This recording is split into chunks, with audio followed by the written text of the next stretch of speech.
écoutez la chaîne 2, il est 12h. Première édition de la chaîne 2. Bonjour et bienvenue aux informations.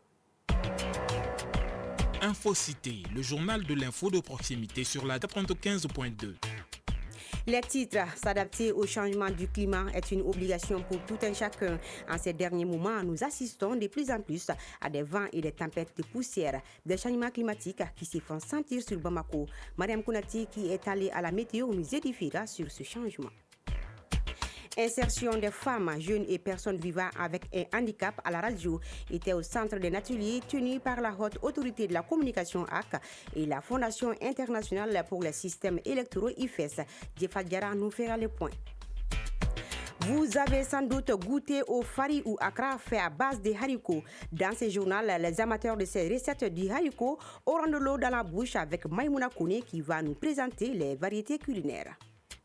Et pour la page internationale de ces 12 heures, nous recevrons Aïssata Yanougo en direct pour son développement. Voilà pour les titres. Une fois de plus, bienvenue. Tout d'abord, hier, premier conseil des ministres avec le nouveau gouvernement dirigé par le général de division Abdoulaye Maïga. Un seul point à l'ordre du jour, les orientations du président de la transition, le général d'armée Assimi Goïta pour la bonne conduite de l'action publique. À la nouvelle équipe de 28 membres, le président Goïta a adressé ses félicitations et rappelé que les recommandations des assises nationales de la refondation et du dialogue intermalien constituent la boussole de l'action gouvernementale. Des orientations fondamentales dans un contexte de réformes engagées.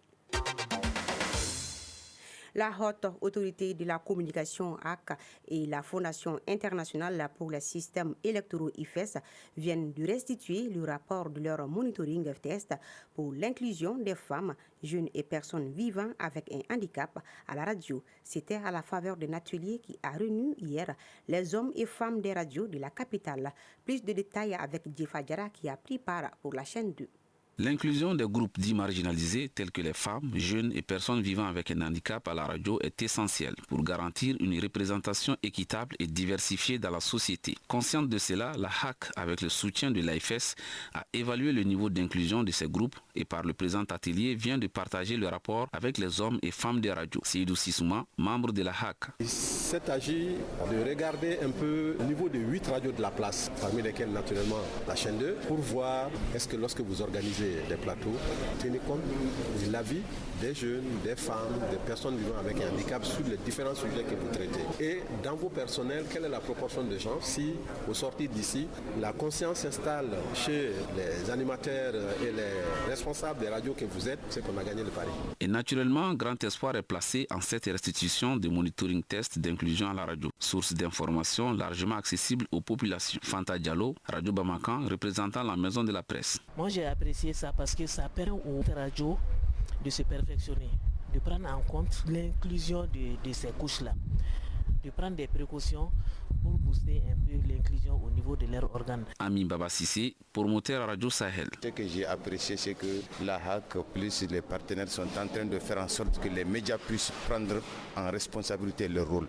Parce que tous ceux qui s'expriment dans une société doivent forcément passer par des médias. Pour info, un échantillon de 8 radios a fait l'objet de ce monitoring test à travers 376 programmes, dont 115 pour la seule radio chaîne 2. Renouveau FM et la radio nationale complètent le trio de tête avec respectivement 72 et 65 programmes réalisés.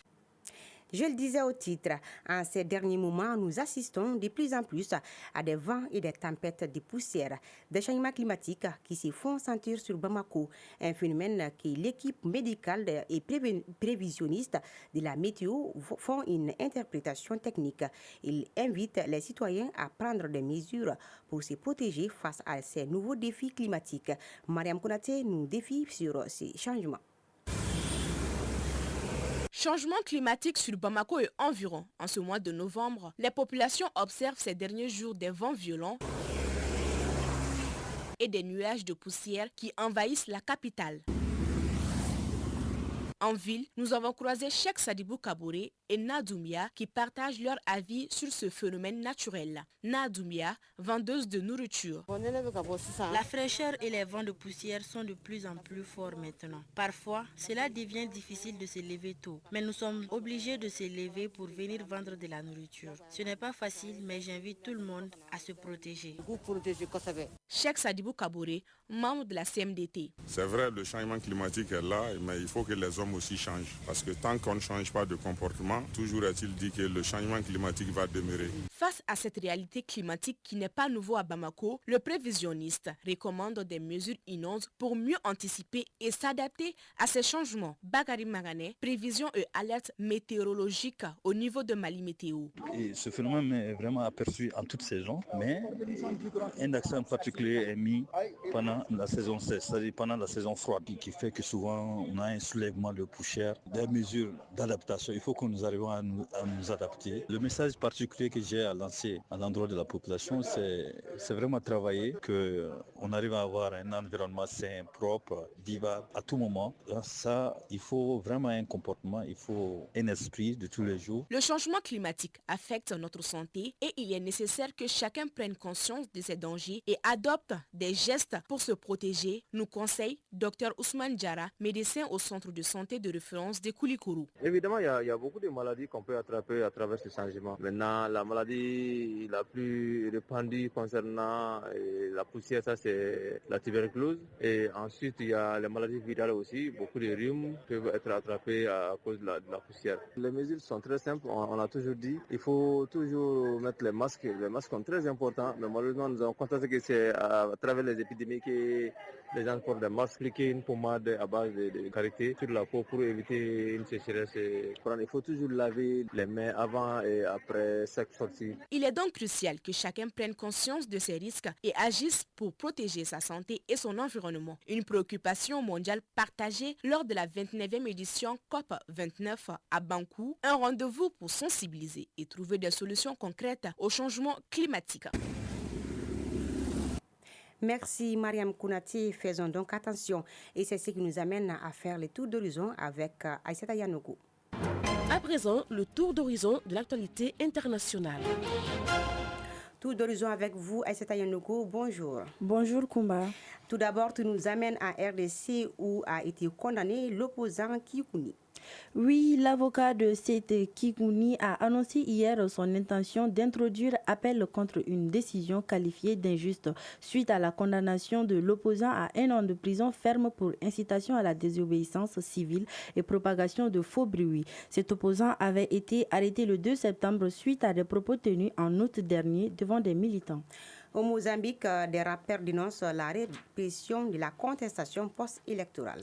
Effectivement, sur les réseaux sociaux, des artistes mozambicains, notamment des rappeurs, dénoncent la répression menée depuis plusieurs semaines par les autorités. De nouvelles manifestants dénonçant les résultats des élections générales du 9 octobre dernier ont eu lieu hier, entraînant notamment la mort d'une manifestante. Aïssata, au Gabon, le président de la transition est en visite à Bruxelles. Exactement, le président de la transition gabonaise, Brice Oligui Nguema, a rendu visite aux institutions de l'Union européenne à Bruxelles. Cette visite s'inscrit dans le cadre du renforcement des liens entre les deux pays. Au menu de cette rencontre de travail, la coopération entre le Gabon et l'Union européenne, les questions de paix et de sécurité, le développement durable, ainsi que la diversification économique et environnementale. Et voilà, Koumba, c'est tout ce qu'il fallait retenir de l'actualité internationale. Merci Aïssata Yanogo pour ces tours d'horizon.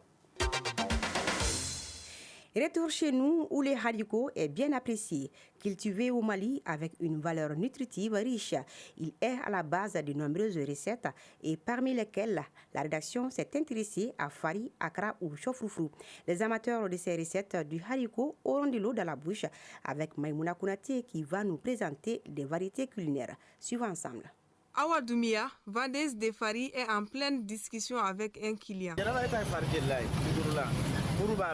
Installée non loin du cimetière de Nyarila Bozoula, elle est renommée dans l'entourage pour son Fari, un aliment bio à base de haricots. J'exerce ce métier il y a à peu près 8 ans, mais je l'avais laissé pour un autre métier, vu que c'était fatigant. Mais aujourd'hui, je l'ai repris à nouveau et maintenant ça va. Je prépare 2 kg d'haricots par jour. Ousmane Mariko, l'un des fidèles clients de Awa. Je consomme cette galette chaque matin. Tout comme les faris, dans la cuisine traditionnelle malienne, on retrouve les akra et les chofroufrou. Les deux peuvent être surnommés beignets de haricots. Ils sont délicieux et sont très consommés par les Bamakois. Amadou Guindo, consommateur. Chaque matin, je viens acheter le fari ici pour mon petit déjeuner. C'est très bon pour la santé car c'est nos recettes traditionnelles. Elles doivent être mises en valeur aussi. À base des haricots, ces nourritures font partie de nos habitudes alimentaires. Batoma Traoré réside à Sikoroni. La différence entre Accra et chofroufrou est que l'un est pilé et l'autre est malaxé au moulin. Awa Doumia nous explique comment elle prépare son fari. Quand je prépare le fari, je nettoie proprement mon haricot, ensuite je l'étale au soleil. Après, j'amène le haricot chez le meunier, j'y ajoute le sel, la poudre de gombo et la potasse de l'eau. Je pétris le tout jusqu'à devenir une pâte légère pour savoir si la pâte est prête. Je pose une portion de la pâte dans un récipient rempli d'eau. Si la pâte flotte, c'est qu'elle est prête. Ensuite, je découpe le papier pour accueillir la portion d'une cuillère à soupe de pâte. Je répète ces gestes jusqu'à l'épuisement de toute ma pâte. Puis je fais cuire le tout, progressivement à la vapeur jusqu'à la fin. Je prépare à côté une sauce d'oignons. Ces recettes, au-delà de leur goût savoureux, ont une valeur nutritive, nous précise Dr Ousmane Djimde, nutritionniste. Donc ces haricots sont constitués de sources importantes de protéines végétales et de fibres alimentaires, de sels minéraux et des vitamines. En termes d'énergie calorique, peut avoir jusqu'à 340 calories. Lorsque vous prenez en termes de principes alimentaires, nous avons des protéines, nous avons des glucides, nous avons des vitamines B1, on peut rencontrer les vitamines B6. Nous avons la vitamine B9. C'est pour vous dire que les haricots, c'est une bonne légumineuse vraiment qu'il faut consommer. Ajoutons que le fari, les akra et les chofroufrou font également partie des recettes traditionnelles d'autres pays voisins comme la Guinée, la Côte d'Ivoire, le Sénégal et le Burkina Faso. Voilà, c'était un dossier signé Maïmouna Kouni.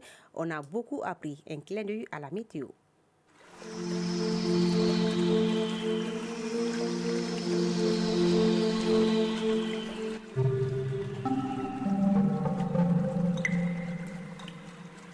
À 12h12, le thermomètre affiche 32 degrés Celsius et la maximale sera de 35 degrés Celsius.